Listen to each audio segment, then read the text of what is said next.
ओम शांति। कुछ सेकंड के लिए सभी अपने मन बुद्धि को एकाग्र कर लें।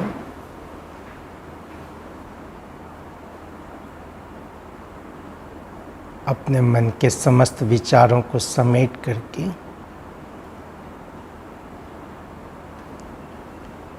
हम अपने स्वस्वरूप में स्थित होने की कोशिश करें।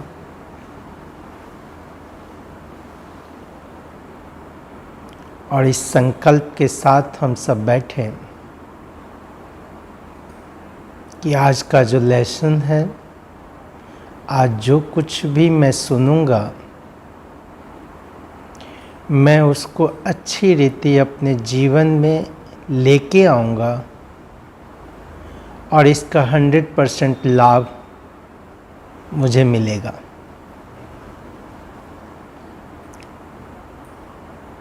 कल हमने जाना कि कैसे इम्यूनिटी पावर को हम सब डेवलप कर सकते हैं और ये हमारे अपने हाथ में है। इसीलिए सेल्फ ही हेल्प के रूप में कल के लेसन को रखा गया था। हम सब कल बहुत सारी बातें सुने, लेकिन एक मुख्य बात जो इसके अंतर्गत है और जो आप सब भी जानना चाहते हैं, मेडिटेशन, योग।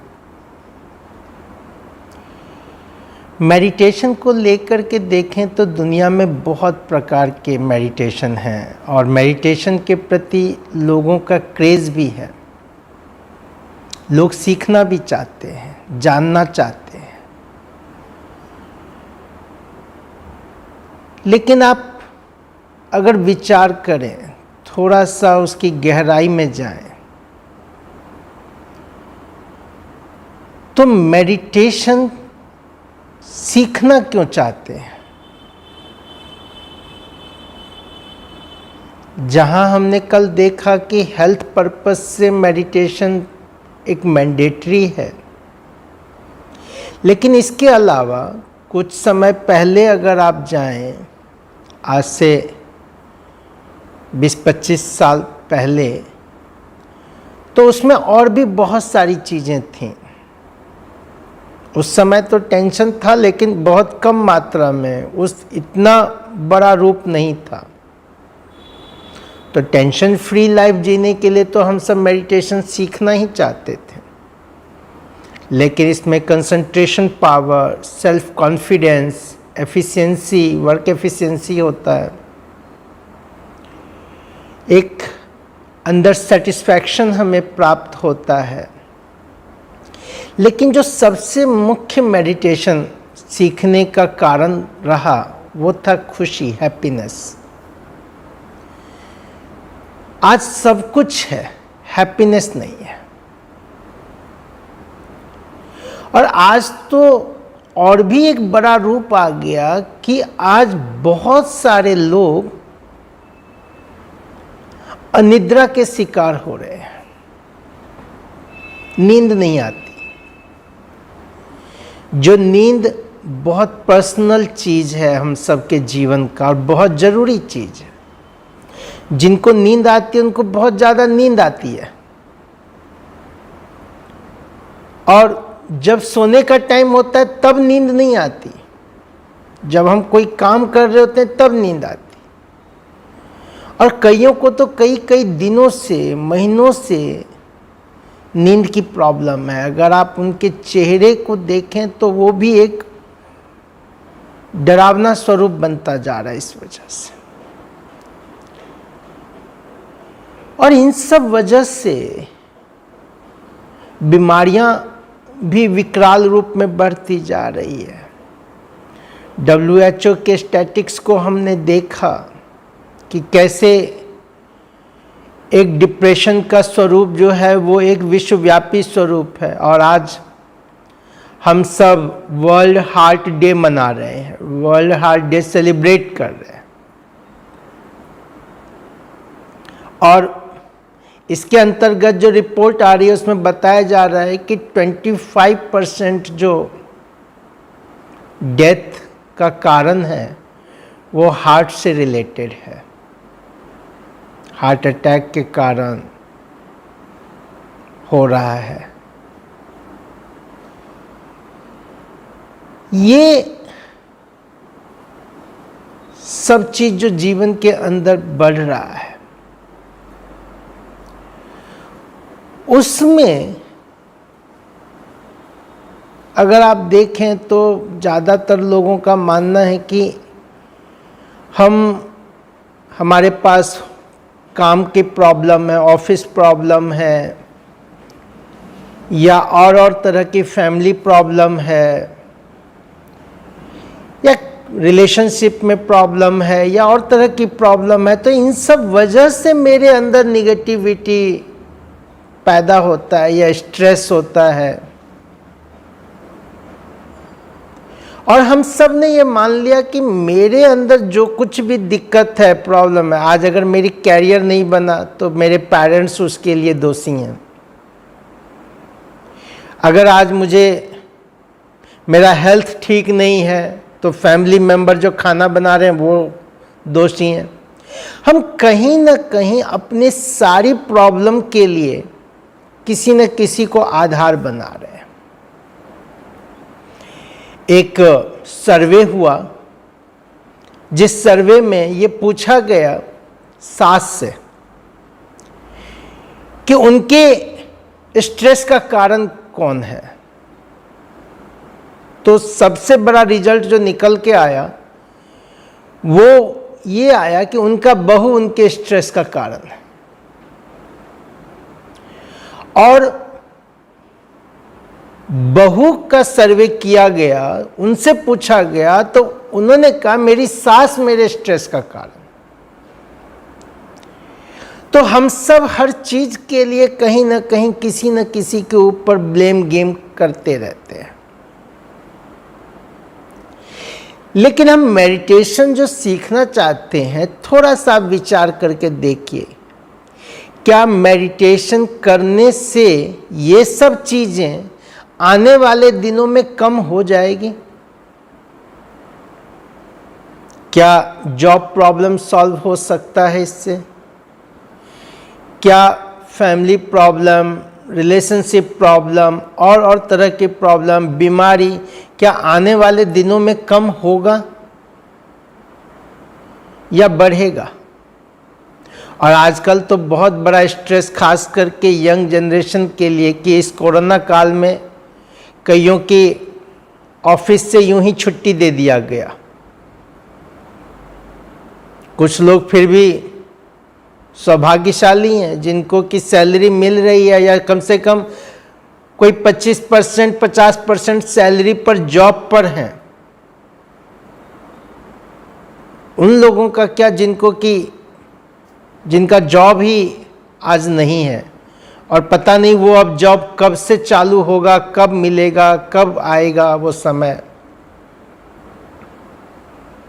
तो क्या ये सब चीजें ठीक हो जाएंगी आने वाले टाइम में?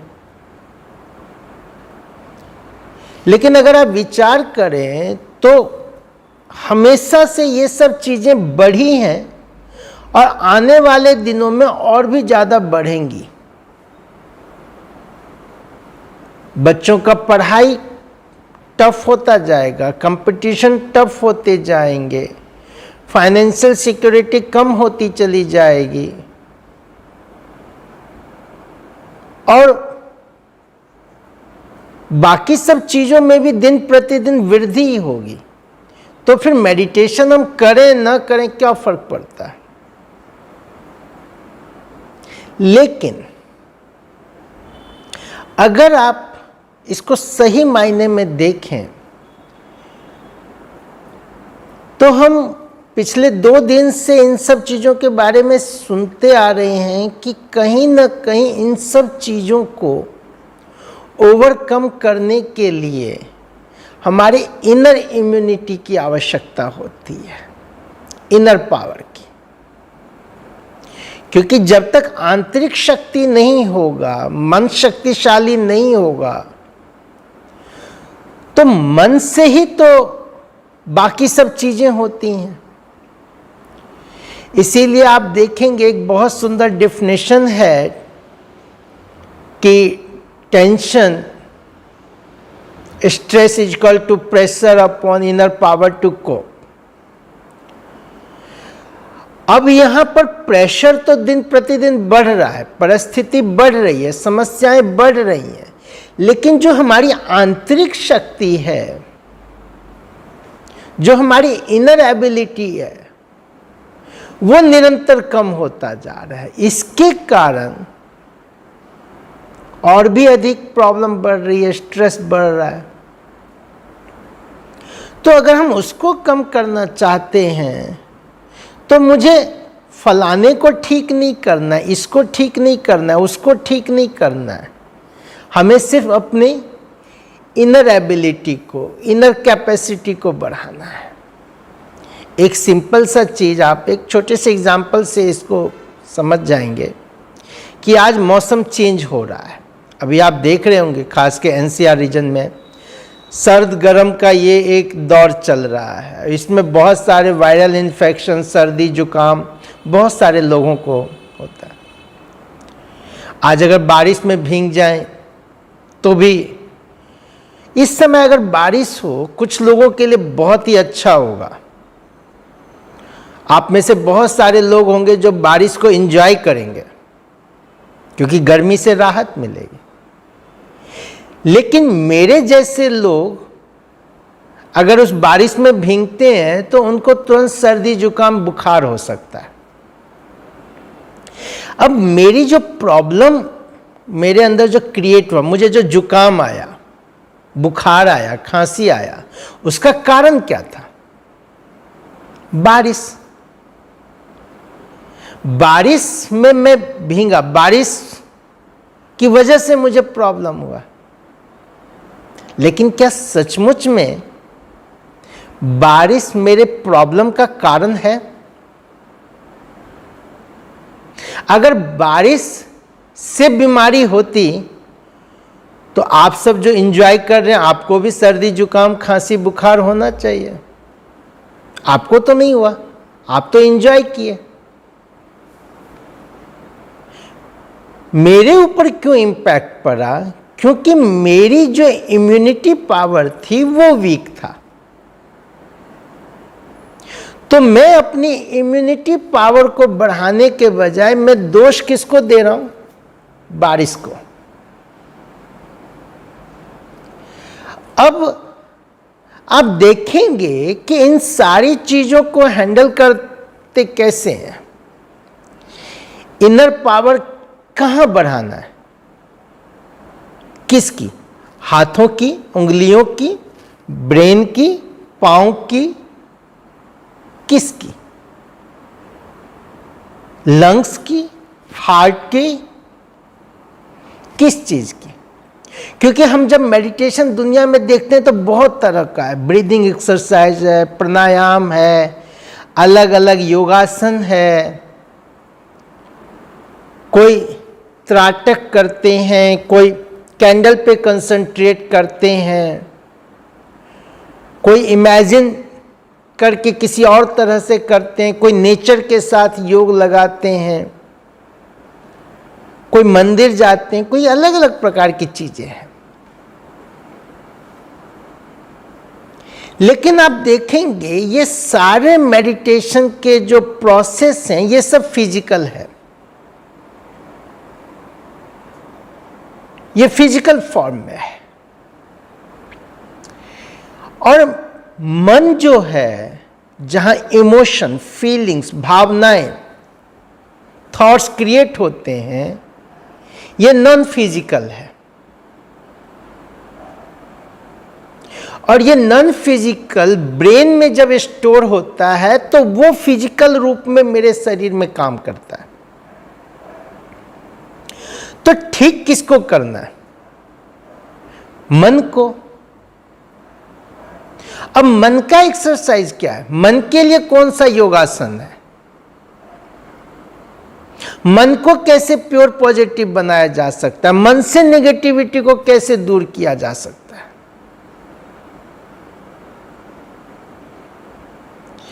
अब हमें जो मेडिटेशन सीखना है वो है मन का मेडिटेशन। लेकिन मन का मेडिटेशन सीखने से पहले मन है क्या चीज वो भी तो जाने, उसके बारे में एक प्रॉपर नॉलेज हो, तभी तो हम उस चीज को कर सकते हैं। लेकिन मन को जानने से पहले आज सबसे बड़ा प्रश्न है, मैं कौन, मेरी वास्तविक आइडेंटिटी क्या है। जब हम इस तरफ आते हैं तो एक विचार अंदर हर एक के चलता है कि इसकी जरूरत क्या है, हमें तो मेडिटेशन सीखना है। लेकिन सच मानिए, मेडिटेशन ऐसा कोई चीज नहीं है जो परोस के दी जा सके। जब तक हम अपने बारे में, अपनी रियलिटी को लेकर के जागरूक नहीं होंगे, तब तक मेडिटेशन नहीं किया जा सकता। और उसके लिए नॉलेज होना, क्लैरिटी होना, कॉन्सेप्ट क्लियर होना, क्योंकि मन को एकाग्र करना है, मन को ध्यान लगाना है, इस मन को जानना। मन है क्या चीज, मन कैसे वर्क करता है, मन में विचार कहाँ से आते हैं, मन में हम प्योर पॉजिटिव विचार कैसे डाल सकते हैं, इन सब चीजों के बारे में जानना बहुत जरूरी है। और उसके लिए ही ये थोड़ा सा समय, इस पर कहते हैं कि एक बार एक व्यक्ति अपनी बहुत बड़ी गाड़ी में, बहुत महंगी गाड़ी में जा रहा था और अच्छा खासा स्पीड था गाड़ी का। तभी उसके गाड़ी पर एक पत्थर आके पड़ता है। पत्थर पड़ता है तो वो गाड़ी रोकता है और देखता है तो एक छोटा सा लड़का कहीं दूर खड़ा, उसने उसकी गाड़ी पर पत्थर मारा होता है। वो उस लड़के के पास जाता है और उसको जाके डांटता है, कहता है तुमने मेरी इतनी महंगी गाड़ी पर ये कितना बड़ा नुकसान तुमने मेरा किया, तुमको पता है इस बात का। तो वो लड़का दूर नीचे बैठी अपनी बहन की ओर इशारा करता है और कहता है, जो कि बाबूजी मैं बहुत देर से बहुत सारे गाड़ी वालों को हाथ दे रहा हूँ, आवाज़ दे रहा हूँ। मेरी बहन जो इस व्हील चेयर पे बैठी थी, ये खुद अपने आप बैठ नहीं सकती और मैं उसको उठा करके उस पर बिठा नहीं पा रहा हूँ, लेकिन कोई मेरी मदद नहीं कर रहे थे, इसीलिए मुझे ये पत्थर फेंकना पड़ा। ये बात उस व्यक्ति के दिल में इस कदर बैठ जाता है कि वो अपने गाड़ी का डेंट ठीक नहीं करता और उसके मन में विचार चलता है कि हम जिस तरह से दौड़ रहे हैं, जिस रफ्तार से हम भाग रहे हैं, कहीं ऐसा तो नहीं भगवान को भी एक दिन हमें रोकने के लिए पत्थर का इस्तेमाल करना पड़े। भाइयों और बहनों, आज हम जिस परिस्थिति से गुजर रहे हैं, आज जो हम सबके सामने हालात है, ये वही पत्थर है। और ये पत्थर इस बात की ओर इशारा कर रहा है कि अब रुके, ठहरें, विचार करें, कहाँ भाग रहे हैं, क्यों भाग रहे हैं, क्या चाहिए मुझे। और इन सब चीजों के लिए हम अपने मन को बाकी सब चीजों से समेटते हुए और जो हम सुने उसको हम अनुभव में लाएं। आपका कोई भी प्रश्न हो, अगर आप चैट बॉक्स में भी कमेंट्स में लिखें क्वेश्चन, उसका भी जवाब आपको दिया जाएगा। साथ के साथ आप जिस ग्रुप से जुड़े हुए हैं, अगर आप मैसेज दें उसमें, तो अभी आपके प्रश्नों का उत्तर दिया जाएगा। लेकिन आप सब इसको बहुत अटेंशन से, सबसे पहली चीज, हु एम आई, मैं कौन हूं, मेरा वास्तविक परिचय क्या है। अगर आप इन प्रश्नों को देखें तो कोई अपना नाम, कोई अपने पिता का नाम, अपना गांव, अपना प्रोफेशनल डिग्री, एजुकेशनल डिग्री, इन सब चीजों को लेकर के हम अपना परिचय देते हैं। लेकिन क्या सचमुच में यही मेरा परिचय है? अगर आप देखें तो हमारे जन्म के बाद जब हमारी छठी होती है या नामकरण होता है या जब स्कूल में एडमिशन लेने जाते हैं तब नाम मिलता है, तो क्या उससे पहले मेरा कोई अस्तित्व ही नहीं था? जो degree, doctor, engineer, officer, major, colonel, ये सब डिग्री, ये सब तो प्रोफेशन के साथ मुझे मिला। एक एजुकेशन मैंने कंप्लीट किया तब जाके मिला। लेकिन डिग्रियां तो बदलती रहती हैं और कई लोग तो कई सारे प्रोफेशन से जुड़े होते हैं। मेरी रियल आइडेंटिटी क्या है? मां ने जन्म दिया, बाप ने पाला, बहन ने राखी बांधी, हंसता खेलता परिवार। अचानक एक दिन कोई शक्ति है जो निकल जाती है और फिर हम इस शरीर को रखना भी नहीं चाहते। कितना कमाल है ना, जिसके बिना जीवन, मेरे जीवन का कोई अस्तित्व नहीं। आज हम उसको रखना भी नहीं चाहते, कहते हैं जल्दी ले चलो। न सिर्फ ले जाते बल्कि शमशान घाट में जलाकर, मुख में तुलसी पत्ता डालकर, तिनका पीछे फेंक करके आते हैं कि कहीं भूत बन के चिपट ना जाए। जिससे इतना प्यार, जो जीवन का हिस्सा बना हुआ था, आज उसी से मुझे डर लग रहा है। तो वास्तव में मैं कौन? मेरी वास्तविक पहचान क्या है? हु एम आई? आप देखें, जब हम सड़क पर चलते हैं, पांव में कोई छोटी सी चीज चुभ जाती है, कितना दर्द होता है। लेकिन इसी शरीर से एक शक्ति निकल जाती है और इस शरीर का पोस्टमार्टम होता है, एक बार भी हम उफ नहीं करते,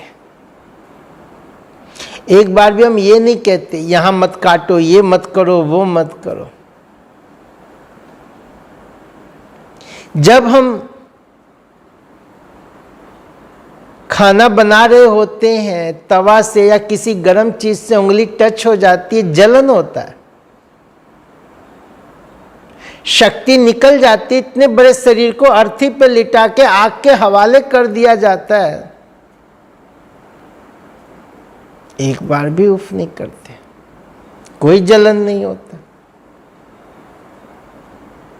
तो वास्तव में वो मैं कौन, जिसको कांटा चुभने से पेन हुआ, जिसको गर्म चीज टच करने से जलन हुआ।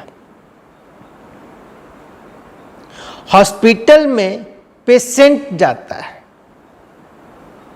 और जब शक्ति निकल जाती है तो उसके बाद जब उसको बाहर लाते हैं तो क्या कहते हैं? Dead body.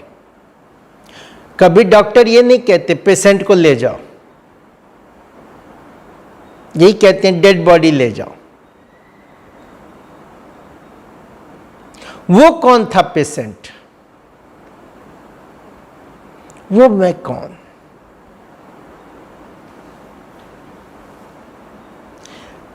अगर आप यहां विचार करें तो आप देखेंगे मैं और मेरा दो चीज होता है।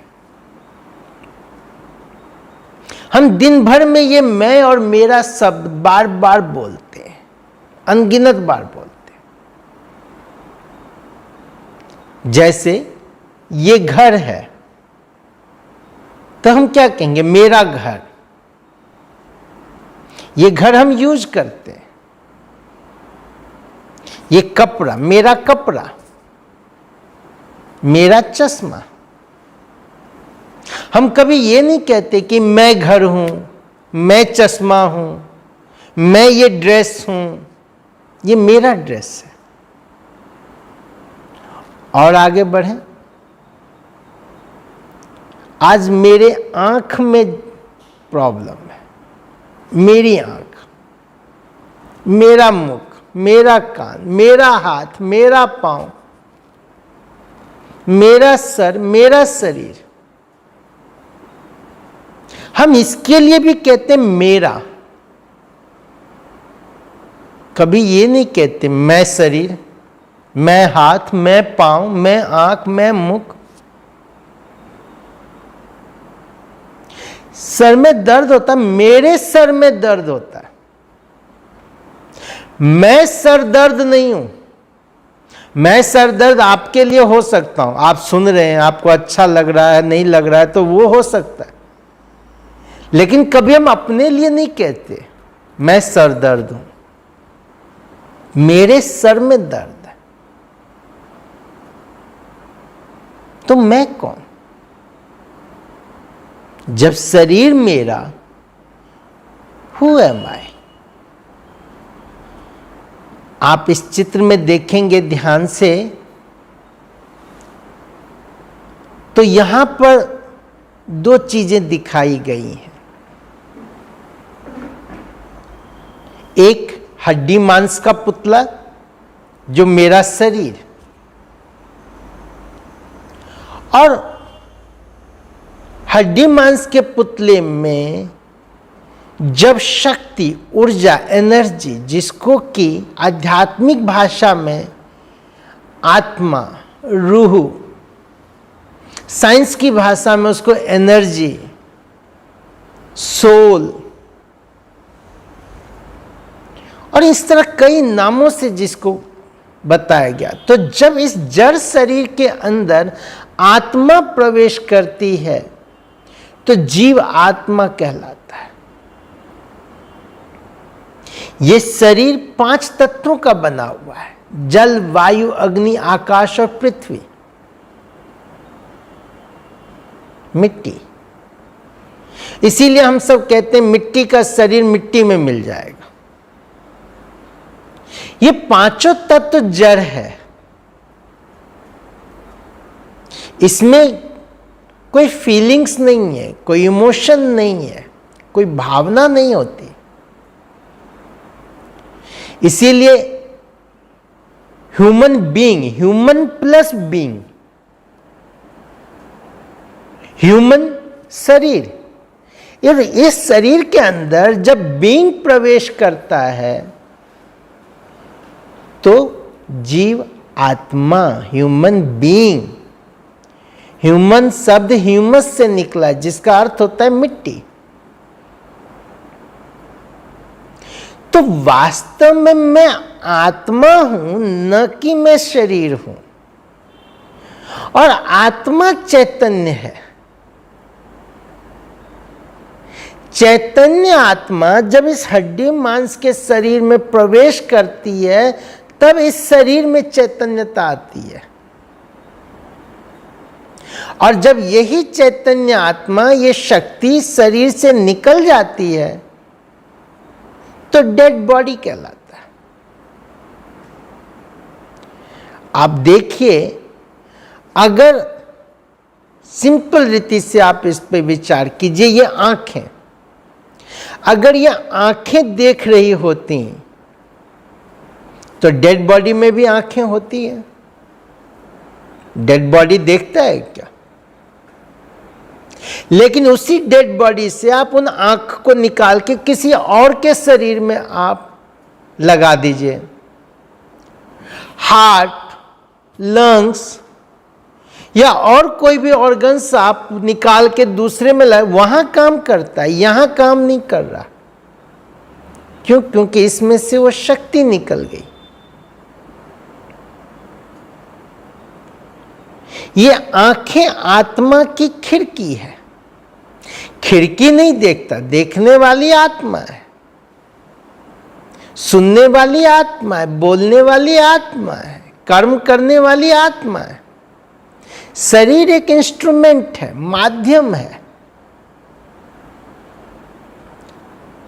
जिसके द्वारा आत्मा अपना रोल प्ले करती है। लेकिन करने वाली, देखने वाली, बोलने वाली, सुनने वाली, फील करने वाली, सुख दुख महसूस करने वाली, रिश्तों का एहसास करने वाली, मैं चैतन्य, अनादि, अविनाशी, अजर अमर अविनाशी आत्मा हूं। मैं चैतन्य हूं। आत्मा एक एनर्जी है। जैसे फिजिकल एनर्जी में भी हम कहते हैं कि energy never created not destroy, उसी प्रकार आत्मा का न तो जन्म है न मृत्यु है। आत्मा मरती नहीं है, आत्मा कटती नहीं है, जलती नहीं है, आत्मा को सुखाया नहीं जा सकता। इसीलिए संस्कृत में कहा गया नैनम छिंदंती नैनम दहति पावक। आत्मा मरती नहीं। फिर मृत्यु का डर कैसा, भय कैसा? जब मैं मरूंगा ही नहीं, मैं मरने वाला ही नहीं, तो मैं किससे डर रहा हूं? शरीर मैंने लिया है, ये कपड़ा मैंने पहना है, और ये कपड़ा तो एक दिन फट जाएगा, खत्म हो जाएगा। ये कपड़ा मैंने लिया, ये मुझे छोड़ना पड़ेगा। कपड़ा बनी है। शरीर भी आत्मा का ड्रेस है, कपड़ा है। शरीर मैंने लिया है, शरीर में छोड़ूंगा। शरीर परमानेंट नहीं है, शरीर विनाशी है। लेकिन मैं तो मरने वाला नहीं हूं ना, मुझे किसका भय? और ये शरीर मैंने कोई अभी नहीं लिया, इससे पहले भी बहुत शरीर लिया, और न जाने इसके बाद और कितना शरीर मुझे लेना है। क्योंकि आत्मा तो शरीर का आधार लेकर के पार्ट प्ले करती है, अपना रोल प्ले करती है। मैं वो आत्मा हूं, चैतन्य आत्मा हूं। आत्मा भ्रकुटी के मध्य स्थित होकर के, कल हम सब ने सुना कि कैसे आत्मा ब्रेन के सेंटर में, जहां हाइपोथैलेमस और पिट्यूटरी ग्लैंड है, वहां आत्मा स्थित होकर के जो इमोशन, फीलिंग, भावना क्रिएट करती है, वो हाइपोथैलेमस के द्वारा पिट्यूटरी को और फिर पूरे शरीर में कैसे हार्मोन सिस्टम रेगुलेट होता है, व्यवस्थित रूप में कार्य करता है। तो आत्मा भ्रकुटी के मध्य, सेंटर ऑफ फॉरहेड, इसीलिए आप देखेंगे जब ऑरा बनाते हैं वो भी चक्र के रूप।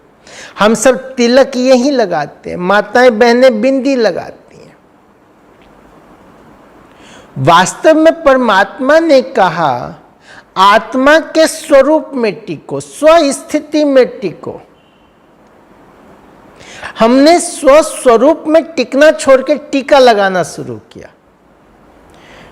फिर कभी टीका छोटा लगा, कभी बड़ा लगा, कभी किसी रूप में लगा। वास्तव में आत्मा का प्रतीक है। इसीलिए कहा गया शास्त्रों में, भ्रकुटी के बीच चमकता है अजब सितारा, आत्मा सितारा, जो भ्रकुटी में स्थित होकर के पूरे शरीर को चलाता है। आत्मा और शरीर का रिश्ता एक कार और ड्राइवर के समान है। जैसे ड्राइवर कार को यूज करता है, अगर ड्राइवर नहीं तो कार कैसा भी क्यों ना, कितना महंगा क्यों ना हो, कार यूजलेस है।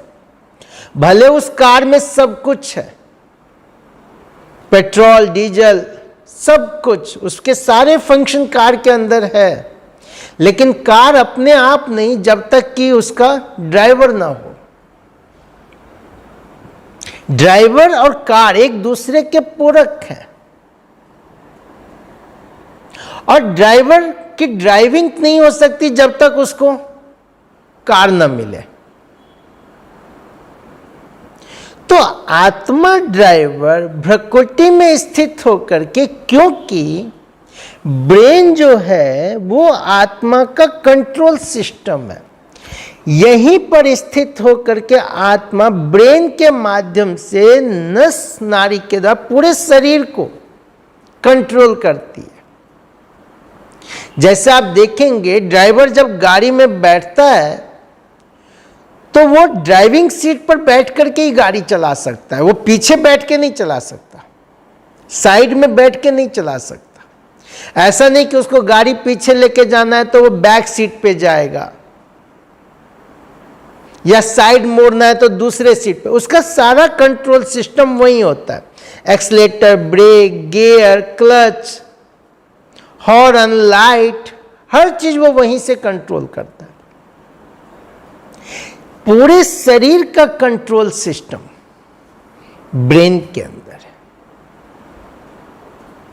तो आत्मा इसी मस्तिष्क के मध्य में स्थित होकर के, हम जब घर में लाइट जलाते हैं तो ऐसा थोड़ी कि हम पंखे के पास जाके पंखे का स्विच ऑन करेंगे, उस बल्ब को जलाना, एक जगह होता है सिस्टम, वहीं से सारा स्विच हम ऑन ऑफ करते हैं। तो शरीर का सिस्टम, शरीर एक तरह से आप ये देख लें कि ये एक हार्डवेयर है, कंप्यूटर है। आप इस चित्र में भी देखेंगे कि रोबोट जो सब कुछ कर सकता है, लेकिन उस रोबोट का जो कंट्रोल होता है वो कंप्यूटर के द्वारा होता है। हम यहां शरीर को मान लें रोबोट, तो ब्रेन कंप्यूटर, लेकिन ये कंप्यूटर अपने आप कुछ नहीं कर सकता, वो अपने आप रोबोट को नहीं इंस्ट्रक्शन दे सकता जब तक कि उस कंप्यूटर का कोई ऑपरेटर ना हो। तो आत्मा ऑपरेटर ब्रेन रूपी कंप्यूटर को यूज करके शरीर रूपी रोबोट से काम लेता है। तो मैं आत्मा हूं, भ्रकुटी के मध्य स्थित हूं, मैं चैतन्य हूं, पॉइंट ऑफ लाइट हूं, अति सूक्ष्म हूं। लेकिन फिर कई बार क्वेश्चन उठता है कि जब आत्मा अति सूक्ष्म, उसको देखा नहीं जा सकता, तो हम माने कैसे? आप छोटी छोटी चीजों पर विचार कीजिए। आपको गर्मी लगता है, आप एसी चलाते हैं, और एसी के द्वारा जो कोल्ड एनर्जी ट्रेवल करती है, जिससे कूलिंग होती है, क्या आप उसको देख सकते हैं? लेकिन महसूस तो करते हैं। ठंडा लग रहा हो, हीटर जलाते हैं, हीट एनर्जी देख सकते हैं। हम बल्ब को देख सकते, ट्यूब को देख सकते, क्या लाइट एनर्जी को देख सकते हैं? पंखा देख सकते, विंड एनर्जी को देख सकते हैं। जब हम इस फिजिकल एनर्जी को नहीं देख सकते, तो आत्मा भी तो एक स्पिरिचुअल एनर्जी है ना। चाहे कोई कितना भी कह दे आत्मा नाम की चीज नहीं होती, लेकिन हम ये तो कहते हैं ना, आज मेरा मूड खराब है, आज मुझे बड़ा अच्छा लग रहा है, अरे मजा आ गया, ओह कितना अच्छा है, आज मैं बहुत अपसेट हूं, आज मैं दुखी हूं, आज मुझे सुख चाहिए। अब ये अच्छा बुरा, सुख दुख, खुशी आनंद, ये किसको चाहिए? मैटर को, जड़ को तो इसकी जरूरत नहीं। मेरे मन को चाहिए, तो मेरा मन है, मैं हूं, तब तो चाहिए ना। शरीर तो जड़ है, शरीर को तो नहीं चाहिए। यहां तक कि जब कोई शरीर छोड़ देता है, हम लोग शांति की प्रार्थना करते हैं, शांति की कामना करते हैं। किसके लिए? जिसको हम जला करके आए हैं, उस शरीर का, या उस शक्ति के लिए, उस आत्मा के लिए जो उस शरीर को छोड़ चुकी है, जिसके लिए हम कहते हैं चल बसा, यहां से निकल के कहीं और बस गया। तो शांति सुख किसको चाहिए? आत्मा को चाहिए ना। और आप देखेंगे साइंस भी आज इसके ऊपर बहुत सारा एक्सपेरिमेंट कर रहा है। ज़्यादा डिटेल में न जाते हुए अगर आप देखें, वेबसाइट पे ही आप डालें नियर डेथ एक्सपीरियंस या out of body experience, doctor Raymond Moody करके रहे हैं, यूएसए के बहुत बड़े साइकोथेरेपिस्ट रहे हैं। और पहले ये जब शुरू हुआ, ये ट्रीटमेंट के पर्पस से इसको शुरू किया गया। जब हिप्नोटाइज रेग्रेशन थेरेपी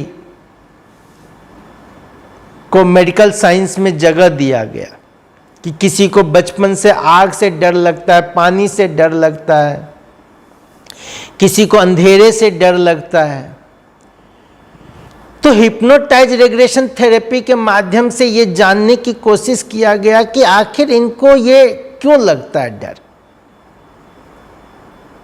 इसमें सिर्फ दो बातों का यहां चर्चा करूंगा शॉर्ट में। एक बहन थी जिसको बचपन से बैक में बहुत पेन था, और जैसे जैसे वो बड़ी होती गई उनका वो दर्द बढ़ता गया।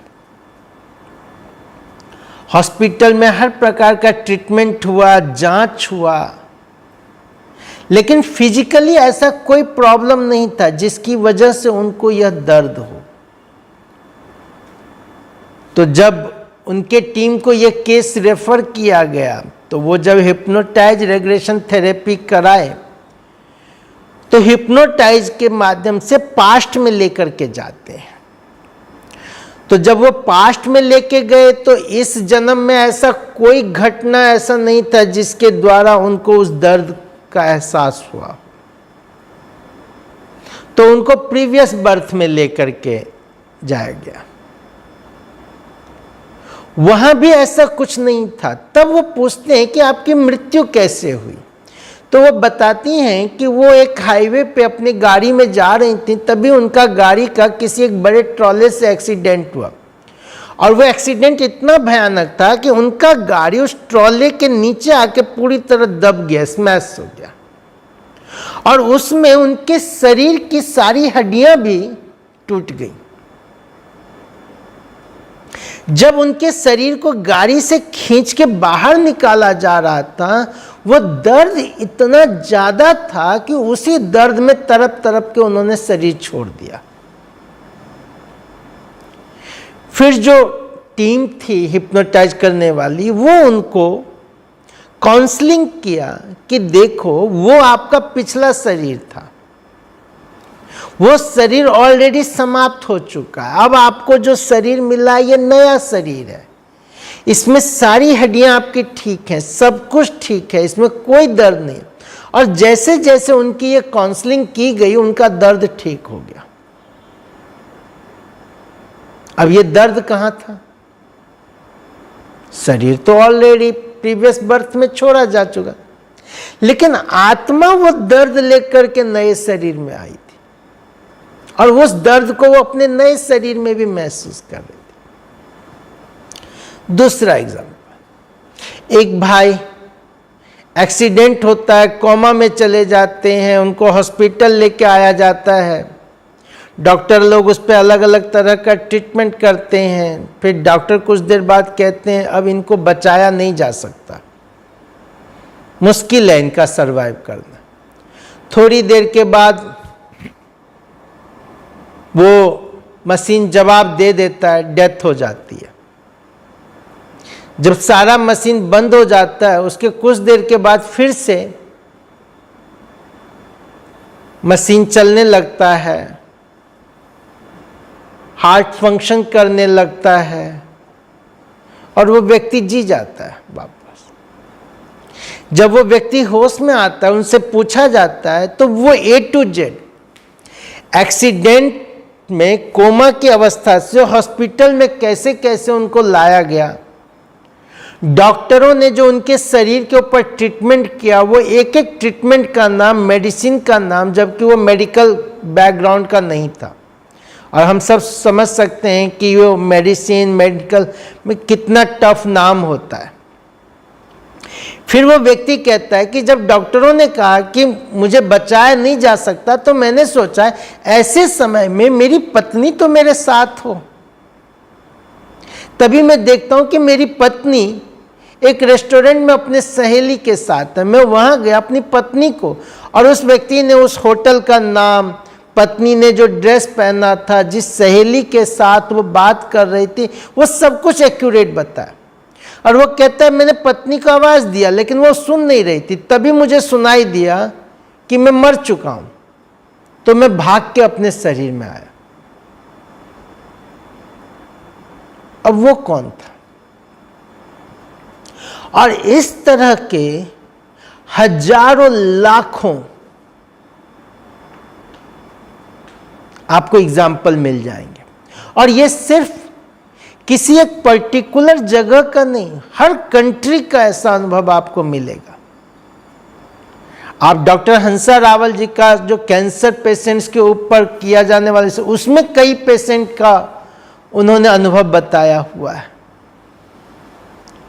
और कुछ समय पहले एक ऑस्ट्रेलिया के सिस्टर का यूट्यूब पे आ रहा था जिनको कैंसर था, और कल भी हमने बार बार चर्चा किया है कि ये कैंसर या जो भी बीमारी, इन्फेक्शन या और तरह के हार्ट रिलेटेड प्रॉब्लम, ये सब चीज़ें, लंग्स की प्रॉब्लम, किडनी की problem, diabetes, blood pressure, brain stroke, ये सारी प्रॉब्लम जो क्रिएट होती है वो निगेटिविटी से, डर से, भय से। ये भय, डर, गुस्सा और दबा हुआ गुस्सा, ये सब बीमारी क्रिएट करता है। यहां तक कि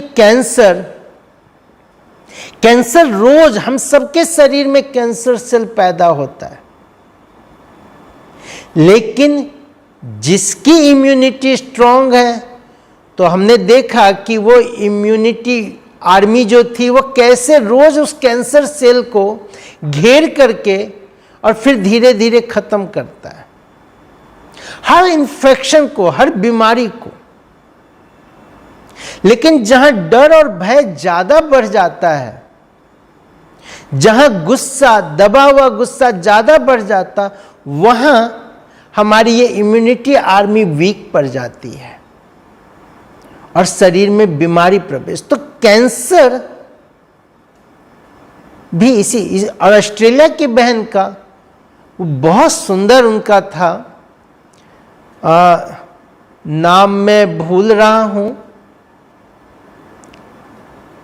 आप सर्च करेंगे मिल जाएगा।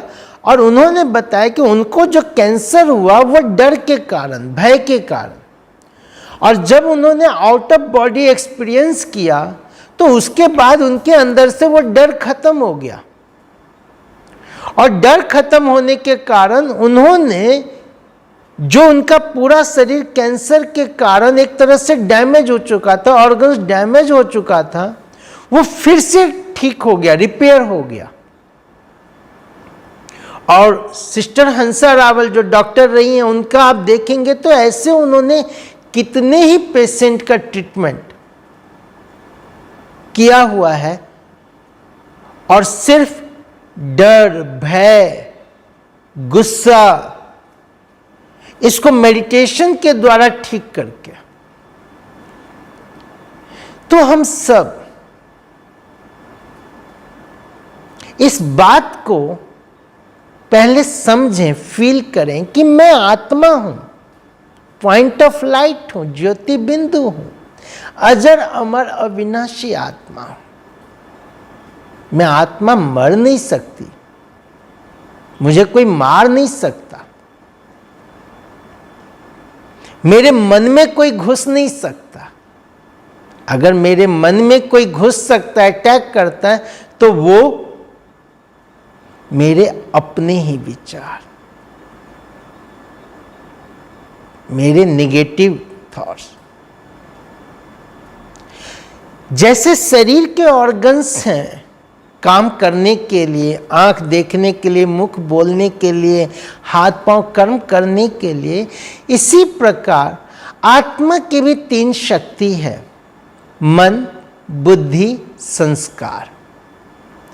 आत्मा मन, बुद्धि, संस्कार का पुंज है।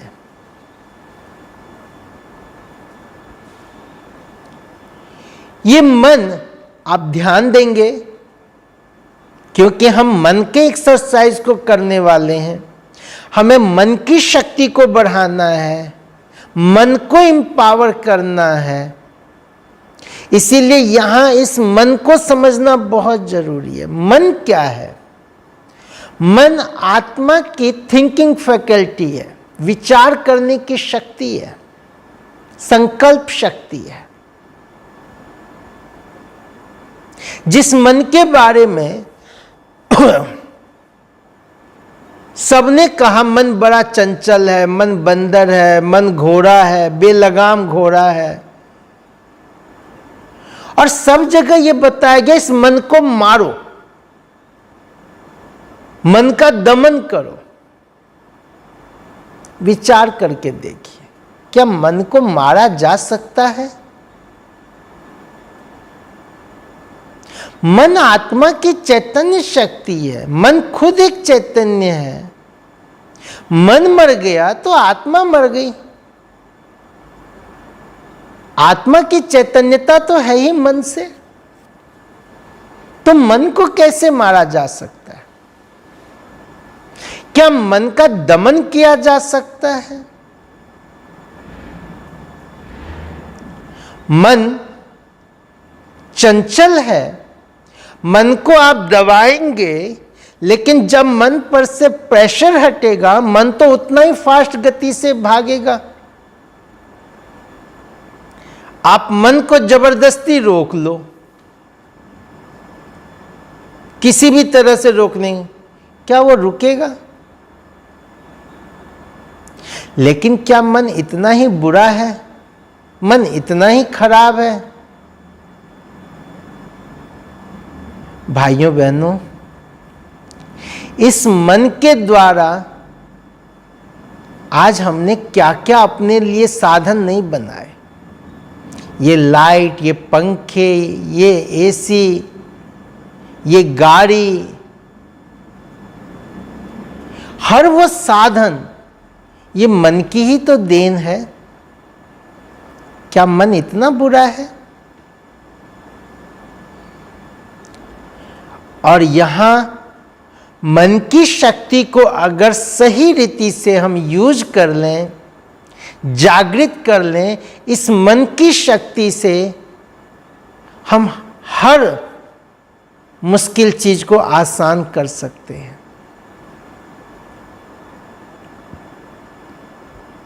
हम कैसे भी परिस्थिति को पार कर सकते हैं, हर असफलता को सफलता में बदल सकते हैं। और मन बुरा नहीं है। परमात्मा कहते हैं मन को सुमन बनाओ, श्रेष्ठ विचारों में लेके आओ, एक सही डायरेक्शन दो। मेडिटेशन है क्या? मन को एक प्रॉपर डायरेक्शन देना, प्योर पॉजिटिव डायरेक्शन में लेके जाना, चैनलाइज करना। एक छोटे से एक्सरसाइज के माध्यम से आज के टॉपिक को हम यहीं समाप्त करेंगे। कल मन के ऊपर हम और गहराई से देखेंगे कि कैसे मन के द्वारा हम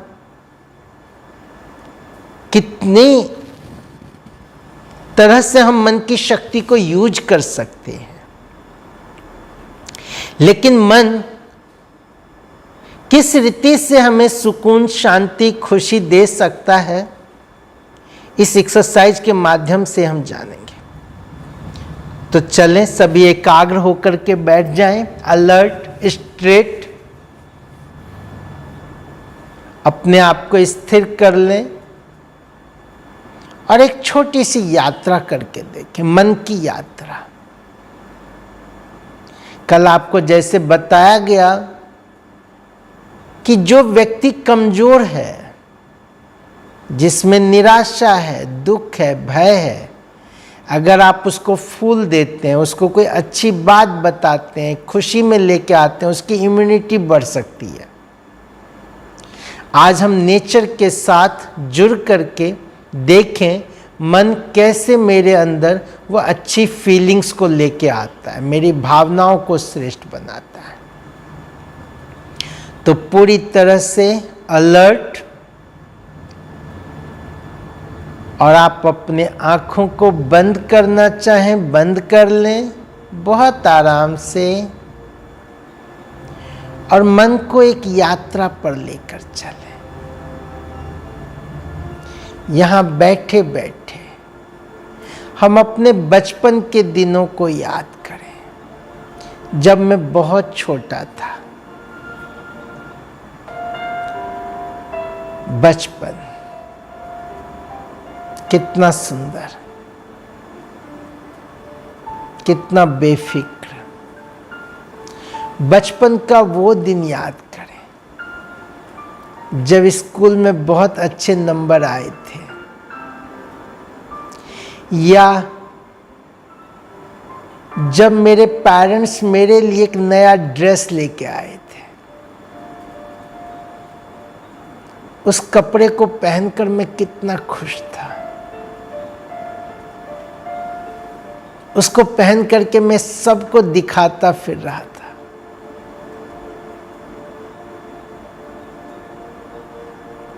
मेरा चेहरा कितना खुशनुमा, खिला हुआ।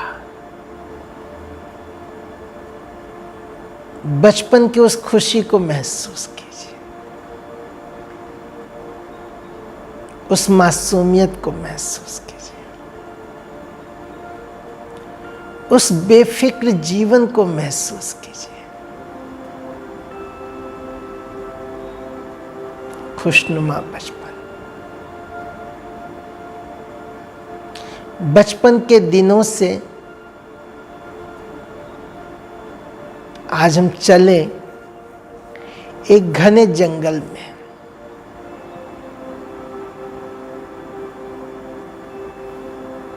जहां शहर की भागदौड़ से दूर घना जंगल, हरा भरा पेड़ पौधा, बड़े बड़े वृक्ष, जंगल, चिड़ियों की आवाज, जानवर एक से एक।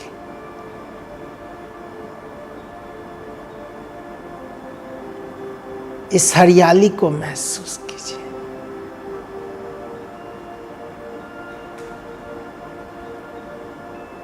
इस प्राकृतिक खूबसूरती को महसूस कीजिए। एक झरने के नीचे चलें,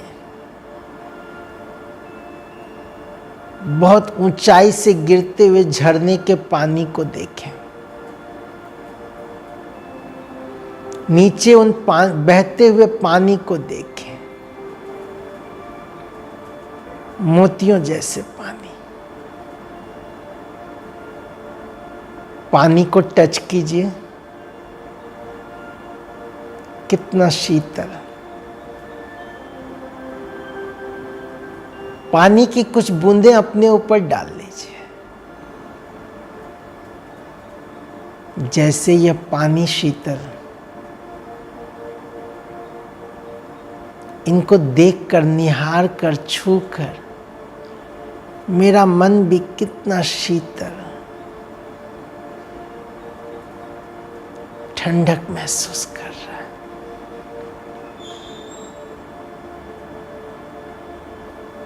झरने को निहारते हुए चलें फूलों के बाग में,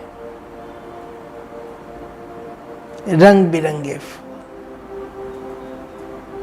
वैरायटी फूल, गेंदा, गुलाब,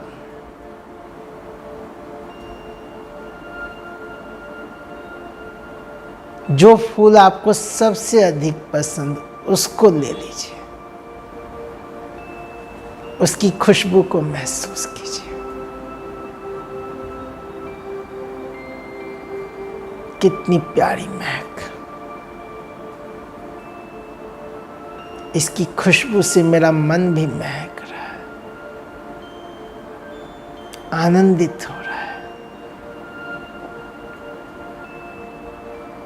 फूलों के बाग से हम चलें समुद्र के किनारे। शाम का समय है, समुद्र की लहरों को निहारिए, समुद्र की लहरों से होकर आने वाली ठंडी ठंडी हवाओं को महसूस कीजिए। डूबते हुए सूरज को देखिए। दो सूरज, एक पानी के नीचे, एक पानी के ऊपर। कितना सुंदर दृश्य, कितना विशाल समुद्र। पूरा आसमान लाल प्रकाश से, कितना दिव्य, अलौकिक, आनंदकारी यह प्राकृतिक सौंदर्य है।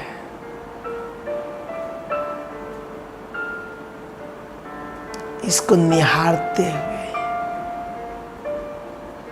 इसको एहसास करते हुए मेरा मन भी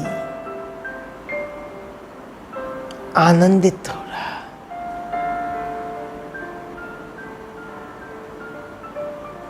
और इसको महसूस करते हुए वापस आ जाए अपने स्थान पर। ओम शांति, शांति।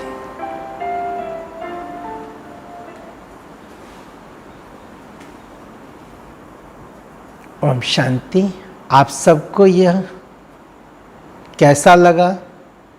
अपना फीडबैक जरूर भेजिएगा। एक चीज़ आप नोटिस किए होंगे कि जब आप इसको महसूस कर रहे थे, आपके मन में अच्छे अच्छे भाव, अच्छे अच्छे विचार, और अभी हमारी मन की स्थिति कैसी? इसकी जगह अगर मैं आपको कहता कि याद करो बचपन में आपको जब एक दोस्त ने थप्पड़ मारा, या आपकी कोई चीज़ ले ली गई, या आपके साथ ऐसा हुआ, तो आपका मन की अवस्था कैसा होता? तो मन का अच्छा या बुरा ये मेरे अपने हाथ में है। तो कल हम इसको और विस्तार से जानेंगे। और जो मेडिटेशन हमने कल किया था रिलैक्सेशन का, उसको आप जरूर करें। और एक और चीज़, आप सबको अच्छा लग रहा है, आप सबको प्राप्ति हो रही है, तो आप सब इस अनुभूति चैनल को जरूर सब्सक्राइब करें, लाइक करें, ताकि इसमें और वीडियोस आप सबके पास पहुंचता रहे और इसके द्वारा हम अपने आप को एम्पावर करते चलें। तो कल फिर इसी समय। ओम शांति। Thank you.